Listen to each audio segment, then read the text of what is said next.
So our politicians actually focus on those kind of issues when they do get into That office? is why we're saying, who are politicians? Nobody was born a politician. It's something you took up. And that's why I have been a proponent of having 80% young people who understand the issues that were dealt with a few years back are different from what's... But now we'll talk about the women and the young people here. Right. The kind of money, for instance, your party, I'm just giving a general example of about, hearing about 20 million for governorship ticket, 55 million for presidency. Right. With that, when you hear those amounts, is that not, when you said they shouldn't, the money shouldn't be too exorbitant, Right. is that not exorbitant? Isn't that enough to scare the women and the young people? It's enough to scare everybody, not just the women and the people. It's enough to scare anybody. House of Reps is about 3.8 million from what I saw. However, if you remember, in 2015, I think we paid the fees, the forms were sold for about 1.2 million. It was higher then, and I think there was, an outcry. It wasn't just, it's still not just with my party. So what INEC needs to do, the provisions are there. INEC already in their rule says that all that is required is for one, not many, not a collation of aspirants. All that is required is for one aspirant to speak up or to write them and let them know that, listen, I'm being caught out of participating in this electioneering process because I'm not able to afford this amount. Whether it's 3.8 million, whether it's 2 million, I'm not able to afford this. Now, INEC takes a look at different things and says, if Nyota plans to run for elections now, and it's saying that Nyota earns, say, 500 a month and 1,000. With all you have to do, your savings, it means you probably would have to bust the bank, get out your savings to do that.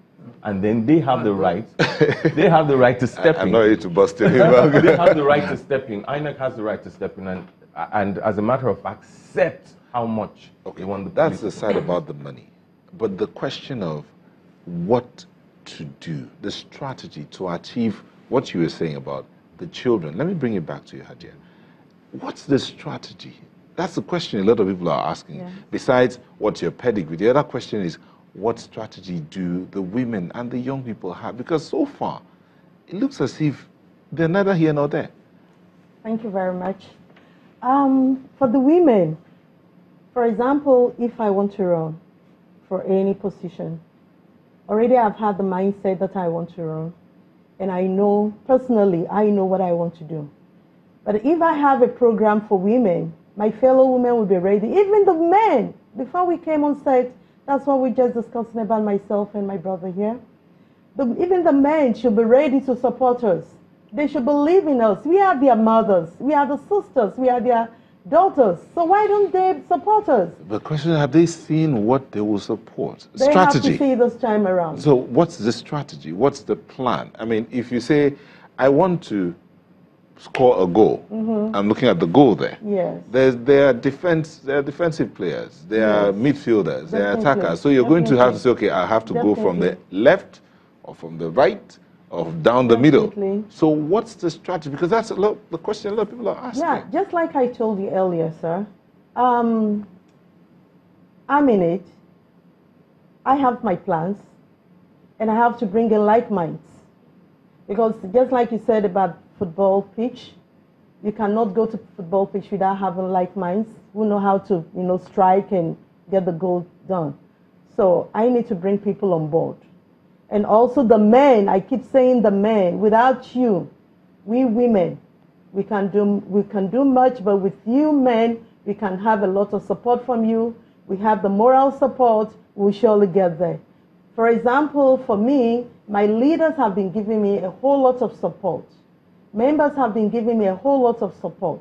So we need support from all men, irrespective of who you might be. Without your support, we know we women cannot really get to where we really want. But with your support, with your ₦1 here and there, with what we have added together, we surely achieve our goals. Dayo, is that enough? To be honest with you, like I said, the electioneering process is a negotiation process. What's in it for me as a voter? You're telling them, vote me in, and the voter is asking, what's in it for me? If you speak the language of the people. What's the language of the people? what's in it for them? What's in it for them? Women and No, children. what's in it for them? If any, like I said Because earlier, that is relative. Some people, what's in it for me is how much money am I getting from this? no, Because that's where the vote buying thing comes in. And that's why I said that the way to a parent's heart is through the child.